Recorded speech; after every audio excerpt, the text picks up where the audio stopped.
assistant conductor of the symphony, and I'm also the organist here at First Gallery, so welcome. Just a couple housekeeping things. There's some water set up there at the back if you like it. And then at the back of the room, and then down the ramp to the right, or where the restrooms are, in case you need them later. And again, thank you for coming tonight. And I'm going to turn it over to Kyle, who can introduce our guest artist for the week. And we're just excited to be here, so thank you. Thank you very much, Jim. Thank you so much for First and Calvary's hosting behind Baton. We are really, really thrilled to be here. It's a great location for this, and thank you all for coming. Nice turnout today. Good to see you all. We have today some extremely special and unusual guest artists for the symphony. Almost every classical concert of the symphony, we have some sort of guest that's featured in a concerto or a solo performance where they are the featured soloist that the orchestra accompanies and backs up. That makes up about a third of the repertoire of the orchestra. And if you think about the big famous things like Tchaikovsky Piano Concerto, or last month we did the Grieg Piano Concerto, Brahms Violin Concerto. I bet you never thought that the instruments that would be out in front of the orchestra would be the can and the pin. And in fact, I would venture a guess that most of you had never heard of the can or the pin. And if you have, I'm impressed. I had not before I met these wonderful soloists to do this piece.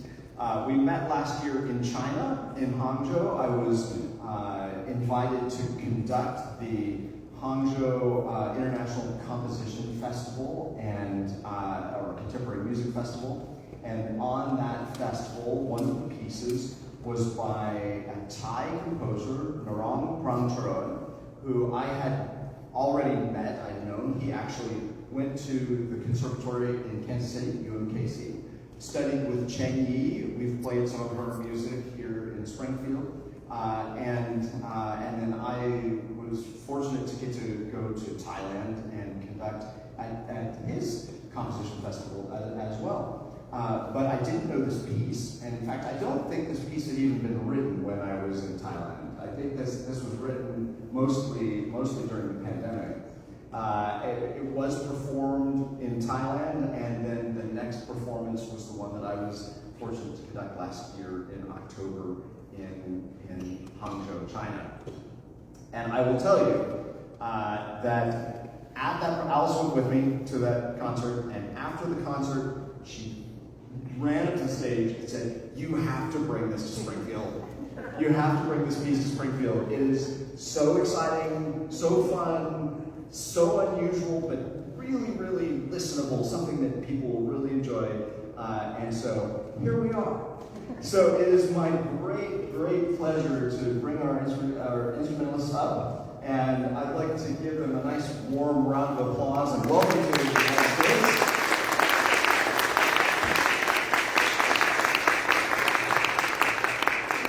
And I'll do it first. They're getting their instruments out. First, I'll introduce Pawachai, who is going to be translating and helping us today. So welcome. Pawachai is a pianist and a piano professor in Bangkok, and went to the University of the United States in West Virginia. Yes, yeah, West Virginia. This is Sun Prachaya, who is our piano player, and we're going to talk about that instrument in just a moment. And Nunsrong, our pin player. Welcome. You don't have to stand here. I want to also say that we are very, very grateful that they made it to the United States. Getting a travel visa for foreign musicians is a difficult process, and it's one that I've been working on for months with them, and we got approval through U.S. Customs and Immigration really a couple months ago for them to come on a cultural exchange visa, or a visa of cultural import, but then things stalled at the U.S. Embassy in Bangkok, which is where they have to actually get the stamped visa in their passport. And it stalled, and it stalled, and it stalled, and they came came last week to play in Topeka. We played the same concert with my other orchestra in Topeka before coming down here to Springfield. They were supposed to fly a week ago Monday, so Monday of last week, and still didn't have visas. And I will tell you that we've been in touch daily. Do you have them yet? No, not yet. And every night, because you're 13 hours ahead, I think, of us in time. So every night about 9 o'clock our time, I'd start getting messages from Pachai, and I would send him messages and say, "What's the status?" This went on for weeks, and then Monday we still didn't have them, and that's when I said, I may have to think about it. Monday of last week. I may have to think about a plan B. But I'm not going to think about it till morning. And in the middle of the night at 3:49, I got a text from Pachai that the visas came through. Yeah, it was very exciting. But then they didn't have the passports back. They get mail back from the embassy. So anyway, it wasn't until Wednesday morning, got the passports, got a ticket, and then left on Thursday morning. So this was a week ago today, left on Thursday morning, and fortunately with the time change, they gained a day. So they left on Thursday morning, flew for 24 hours, and got here Thursday evening, which was just in time because we had rehearsal on Friday and then performance on Saturday in Topeka. So everybody was a little tired for that one. Now we're a little bit more rested, a little bit more on central U.S. time, but I am so grateful that you're here, and they have been so generous in demonstrating. I mean, we've talked to so many people and demonstrated the instruments so many times, and they're just every time so generous in demonstrating these instruments. So let's get to it. Let's talk about these wonderful instruments that are going to be performing. I do have another guest here. Amy is here, and when we get to the end, we're going to demonstrate a couple of the percussion instruments that you're going to hear in this performance as well, because they are also unusual. So this is a concerto. This is a piece for solo instruments and orchestra. It's a double concerto, meaning for two instruments. Double concertos are a little bit rarer, but certainly not unprecedented. We've played, for instance, the Brahms double concerto, which is a concerto for violin, cello, and orchestra. We have played at various times. Mozart has a double piano concerto. Mozart wrote a concerto for flute, harp, and orchestra, so that's another double concerto. But this is a double concerto for can and pin, which are traditional instruments from Thailand, very ancient instruments. Let's start with the pin a little bit. So could you stand up? We'll stand up here so that people can see in the back. The pin is an instrument with 3 strings on it, and it's a variation or a version of a lute type instrument. And wait, can you tell us just a little bit where it comes from? This is instrument called pin, like a road in South Asia, and like Thai folk instrument. Yeah. Pasha, why don't you ask the question? Can you explain a little bit the drag? So since this instrument originated from Thailand, northeast part of Thailand, long time ago, and then back by then, still nowadays, for people or like people in the community believe in God is called Naka. It's a dragon, like a big dragon that served the Buddha. About the religion. So people in the community will decorate the instrument by the god that they believe. So this, if you look at this carefully, this is a dragon's egg. Yeah. So, but in some different areas, it's going to be different decoration. So it depends on where they're located. Yes. So this instrument has frets, like a guitar, but if you look at them, they're spaced differently than they would be spaced on a guitar, and that's because the scale for the Thai traditional music is a different scale pattern. Can you just play what the scale pattern is?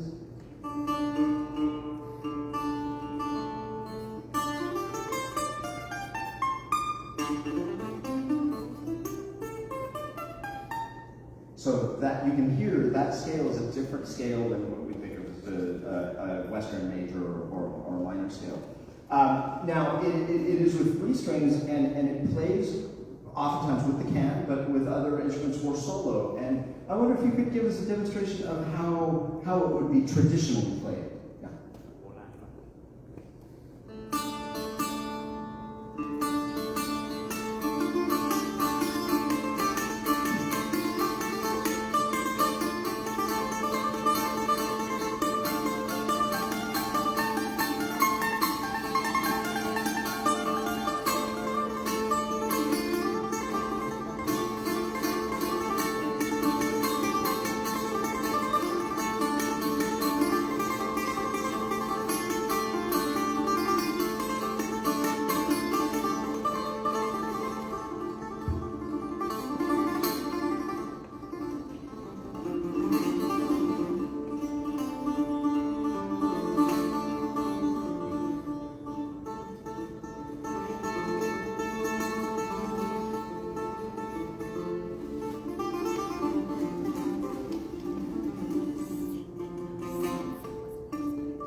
One of the things that I love about doing these demonstrations is that I learn little bits and pieces every time of some things that I didn't know. And one of the things that we talked about maybe a couple of days ago was that there is a technique that uses your arm. Yeah, that in the traditional playing it's very tired, right? And so for the concerto, it's very, very fast. Lots and lots of fast notes. So you have to learn a different way of playing, is that right? Can you demonstrate sort of the difference between those 2 types of playing?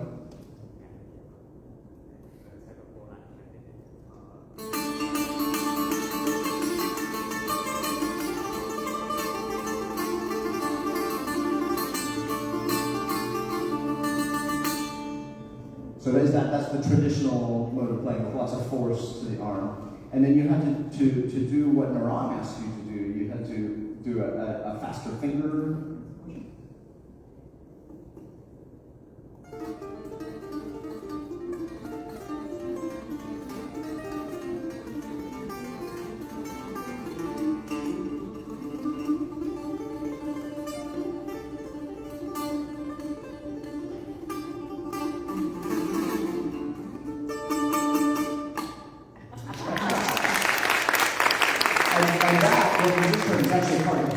That's part of his part that he has to do on the guitar. One more question, and we'll talk about the can. What kind of wood is used?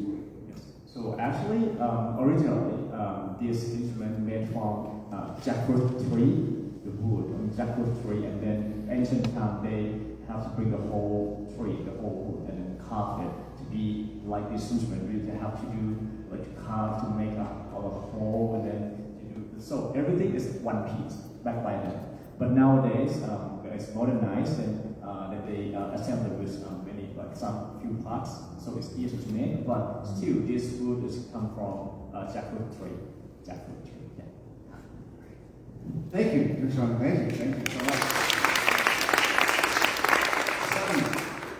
So this is the can, and this is even less familiar. I mean, we have mandolins and little guitars or lutes and things. They don't have dragons on them, but of course we have stringed instruments like this. We don't have anything at all that looks anything like this. So this is 16 pipes, 16 bamboo pipes. Each one has a reed inside. Yes, each one has a reed. And then the box in the middle is where you blow, and it has a double reed that can be played inhaling or exhaling, right? Like a harmonica reed, you can blow through or inhale and it will play. And then it has little holes on both sides, and so the note doesn't play unless you cover a hole with your finger. So can you go ahead and give us just a demonstration of the instrument, and then we'll talk about some of the techniques and things. But just show us what this instrument sounds like.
think it's going to sound like? I mean, you look at that and you think it might sound like a panpipe or a pan flute, and it almost sounds like an electric organ in some ways, or even an accordion synthesizer, right? Yeah, but of course it's not. It's all beats in there. Can you demonstrate for us a couple of the techniques that you have to do to make the different sounds that Narang asks you to do in the piece?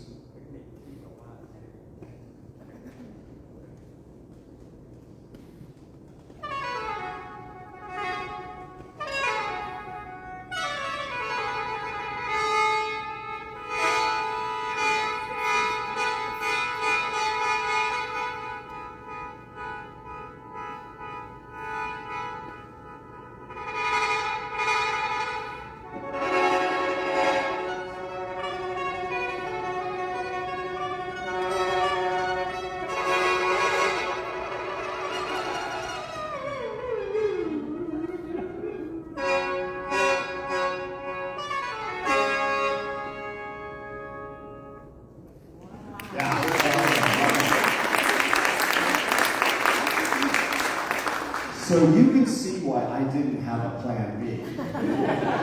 I've had cello soloists not be able to make it here, and I can call 10 other cellists to come in and play a cello concerto or a piano concerto. I don't have anybody who can play the can or the pin and do a piece like this.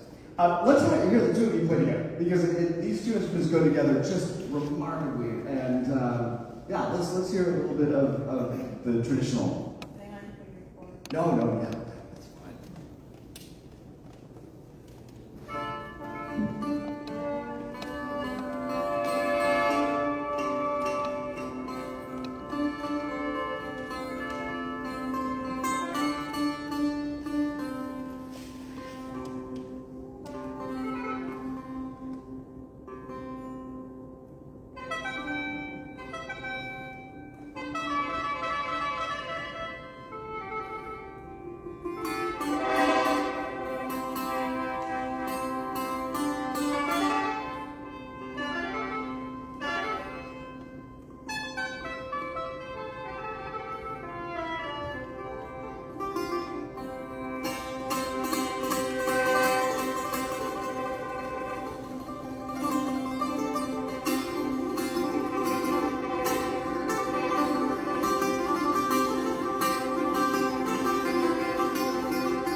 Fantastic, bravo, thank you. Yeah, it's amazing, isn't it? Just and nothing like anything we've ever heard. You know, all folk musics have some similarity, and so you can maybe imagine Ozark, you know, bluegrass. There's a little bit of bluegrass in there, a little bit of Irish, you know, pub. You know, if you think of the Irish pipes, you know, you get a little bit of that. Everybody has some sort of stringed instrument, but it's its own unique set of rhythms and pitches and sounds, especially with the can. So you can see why this concert is called I Got Rhythm. Okay? This is why right here. We're going to talk about a couple of the percussion things, but I want to mention just very quickly about the piece. You know, the orchestra is made up of instruments, but the Western Orchestra is also an instrument. It has its own repertoire that is made for that set of musicians that we have, that we get together and play symphonies, like the Tchaikovsky symphony that we're going to play on this concert, or concertos, like, you know, big Beethoven piano concerto. We are an instrument with a repertoire. And sometimes it's difficult to change the sound of our instrument, the orchestra, to work with instruments like this. But Narang Pranjoan, our composer, he's a brilliant composer. I mean, he writes mostly for the orchestra. And one of the things, he has a great command of the instruments in the orchestra. And so he has created a way to make the orchestra not imitate their sounds, but he gives us notes in the same scale patterns as their sounds and lines up the wind instruments in the same way that the can notes would line up. And so we lay out a palette where these instruments integrate into our orchestra in a beautiful way that sounds natural and exactly like it should. And it's a rare thing, I think, to hear that. Andy, why don't you come up for just a moment? I want to demonstrate a couple of the percussion techniques that Narang asks for, because you will see up across the back, our percussion section, up on the back wall there, and you're going to see some interesting and strange and unusual instruments. Why don't you hold up this one to start with? That is the spring off of some large vehicle. And it makes a great sound when you hit it. And so Narang calls for it. It is kind of loud. It actually is imitative of some of the Asian gongs and Asian percussion bells with this. This is, let's take it out of the bag. This also came directly from the same mechanic, so. This is a brake drum. We'll hold it up here. So, you know, some of you remember brake drums. Now everything's disc brakes. And there's a funny story. And so the brake drum in our orchestra is often used in place of an anvil. So, you know, when we're playing Wagner and he has the anvil chorus, a lot of the anvils are brake drums. And so why don't you give us a clank? It has a real clanking sound to it. It'll actually ring if it's not on the felt table. Yeah.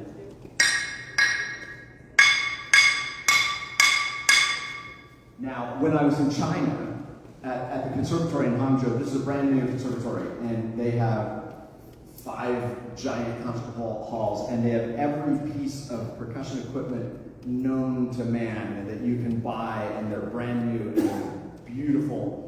And when they got the score, the percussionist came up to me before we started rehearsing and said, "What is a brake drum?" I said, "Well, it goes on." I tried to describe it. It goes on a wheel, and the brakes will, grab it inside. You know, technically, this is a brake disc, but we'll let that slide for right now. And I said, you could use an anvil if you'd like to use an anvil. And they said, no, we'll find something. So we got to rehearsal the next day, the second day of rehearsal. Percussion's in the back. And I said, "Percussion, what did you find for the brake drum?" And they smiled and they picked up an entire wheel off of the car. Whole wheel. And they hit it and it made a clunk. It didn't quite clang like a drum. Now, one of the other things that Narang calls for is for percussion instruments like the cymbals and the gongs to be bowed with a cello or a bass bow. This is not exactly the one that we're going to use, but this is for demonstration purposes today. And he's going to show you on this little, this is actually this is a Chinese symbol, yeah. So,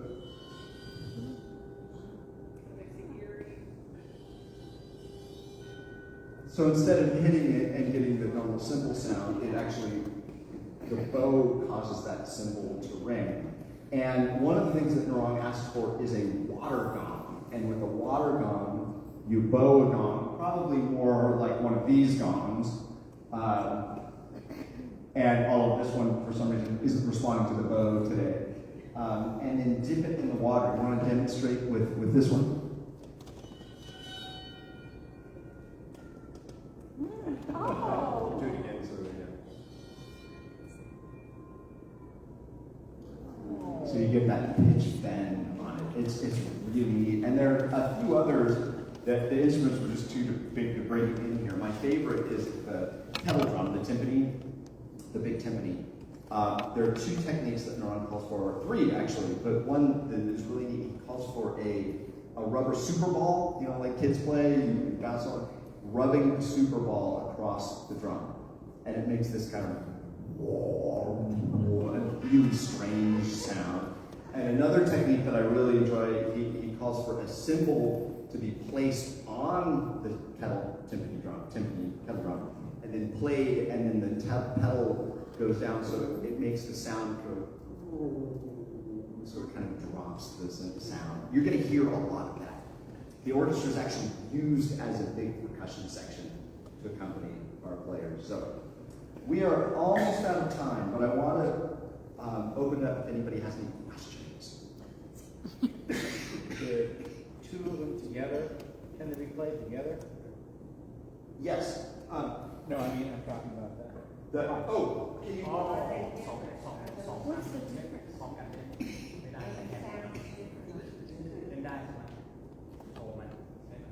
Do you mean, do you ever play two cans at the same time? Yes. By one person can. No. Okay. All right. Yeah. They have different sounds. Yeah. So are they tuned differently?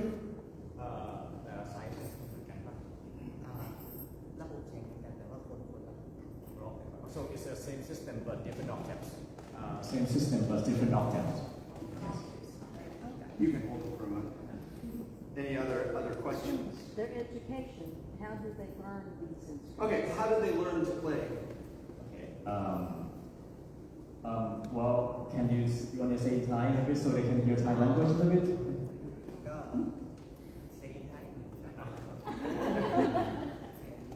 Yeah. ก็เหมือนว่าบางทีเรียนกับโปรเฟสเซอร์เรียนกับอาจารย์ก็พูดก่อนแล้วก็ให้เราเล่นตามพูดก่อนแล้วก็เล่นตามแล้วก็บางทีก็มีโน้ตจดไว้เหมือนกันแต่ว่าเป็นโน้ตที่เป็นโน้ตของไทยเองที่ไม่ใช่สากลนะ Well, I'm going to translate both แล้วก็ของจางเรียนนะ จริงแค่นี้ก็เรียนในการรู้จักโน้ตไปเริ่มต้นอันนี้ก็จะเป็นเน้นเรื่องการฟังเพราะว่าแคนจริงเป็นเครื่องดนตรีที่ค่อนข้างที่ฟังแล้วเอามาแปลเป็นสำเนียงโดยที่นอกจากของเรามากนอกจากดาแล้วก็ปรับต่อตามเสียงกัน So they're learning from young age, like he started at 9 and he started at 10, okay, that's 10 years old. And Thai instrument, when they learn music from Thai instrument, they don't read music, they have to learn from oral transmission, from teacher, from professor. So they're going to learn a piece one day, maybe 8 measures, or one phrase, or half adaptation, that they continue, keep going into this piece. So at the very beginning of the piece, sound silence is very hard for them because it's notated in the Western music system. So they have to write all the notes down with alphabet, like the way we in Thai, and then like 1,000 notes for the whole entire. So yeah, so they had to do that, and then they learn from memorize. But they still need the music on the stage because they just see the score like a map, like how to cue with the conductor, like which part they need to come in. But all the sounds of the pitch point, they have it in their head 30 years already. Any other questions? Yes. favorite food from America and worst food in Thailand? Can I tell you a story? Okay. Food that you've had while you're here, and the worst and the worst. All right. So, well, for them, they haven't been to US before, but for me, I spent about 9 years in US. But my favorite food is Chick-fil-A and Chick-fil-A. So, first day when I got here in Topeka, and Kai was so nice. He was okay. I'm gonna bring you lunch or something, and then he asked like what we want to eat, and then because I wanted them to experience like good American, good food here to be American food. So I told him, okay, Chick-fil-A. And but by then he didn't tell me that he hasn't had Chick-fil-A in his life, not yet. Actually, I'm the one who So well experienced. Yeah, you have experience in Chick-fil-A. Yes. That's true. Any foods that you don't like that you have that you try that you don't like? Oh, to be honest, food here is very good. I gained my weight already. I couldn't fly here, and McDonald's is very popular in Thailand. I know, or yeah, so Burger King, okay, very popular. But McDonald's in Thailand, they have the different taste because some menu they got your fusion burger, like chicken, a very spicy Thai pepper burger, for example. Yeah, but French fries are the best. Any other? Yeah, great. So since they don't have notes like we have, how did they score? What does their score look like? My score looks like a standard score.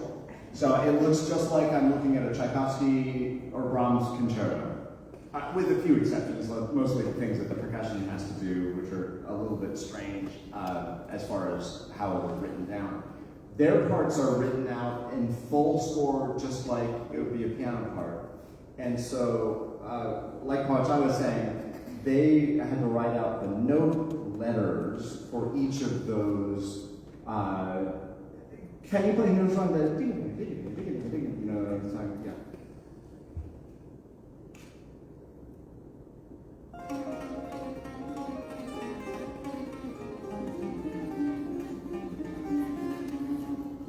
So that's all written out in just like a normal Western score, but then they wrote down the note names for each of those.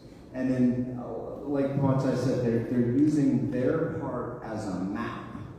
So you will see me in the concerto, you know, they're standing here, and I'm standing here with the orchestra, and I will turn to them and you know, give the entrance, and that's kind of each successive stage of the concerto for them. And then once you're playing, it plays. I mean, they have it memorized, and I mean, it's all memorized, but as far as the cue points of where they come in with the orchestra, that's what I can help. Yeah. Because it's all written for me, all written out for me. Do the meters change? You know, one of the things that Narang is an outstanding composer. I mean, a truly outstanding composer. I think the best of any of the modern composers that I've ever played. And part of that is that he is able to write for the orchestra in a way that makes it possible. I'm not going to say easy, but it makes it possible for us to play. So there's a passage, it's one of my favorite passages in the piece, where the orchestra is acting like a big percussion section, where we do this big baga, and then bada, bada, and each time it comes a beat earlier, or a half beat earlier, or a beat and a half earlier, so the whole thing is compressing time. And some composers would have written that like with a 4/4 bar, and then change it to a 7, and then an 11, and then a 3, and then a 13, and so we would have to be constantly shifting our brain 1, 2, 3, 1, 2, 3, 4, 1, 2, 3, 7, 1, 2, 11. But Narang, he writes it all in a 4/4 meter that is very easy for us to comprehend, and then shifts the pulse within the bar. So we still have to think. It's not easy. You know, we have to go 1, and then 4 and then 3, and then 2 and then 4. So I mean, the placement of the hits changes, but the bar stays the same. And last night, David Hayes, our concertmaster, articulated to me exactly how I feel about it. And he said, you know, he could have written this in a way that was half impossible and mostly unnecessary. but everything makes sense and is playable for us to do. And that is the skill, the mark of a very skilled composer. That it is very possible, it is very playable, and it still is very rhythmic and still very authentic to what he's trying to accomplish. So, yeah, it's outstanding, right? I mean, it is very, very doable. Really? Not a question, but since French fries came up, someone should drive them down National past the art museum to see the French fries. Oh, French fries, yeah. We should show there's a sculpture of French fries. Yes, we'll do that, thank you. That's good. Whether you can take a picture in front of the large huge sculpture of French fries. Anything else? Yes? Do you play together all the time, or you're separate? And do they teach or professionally play with different groups? Oh, actually, in Thailand, we call like ethnomusicology or an Asian major instrument major. So they have to learn like individually first to improve the skill.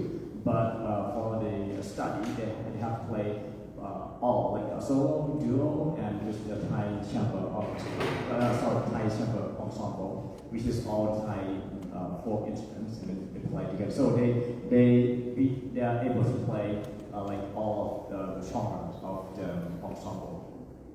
And do they play? They have bands and ensembles. Yes, actually, so this can player, he has his own band as well with the can and some other instruments, right? And he has his own band as well. So actually, they both from different bands. But Kyle and I will pick the best of those two bands that enjoy together. Yeah. How old are you? 20, 24 and 28. Well, let's give them a warm round of applause.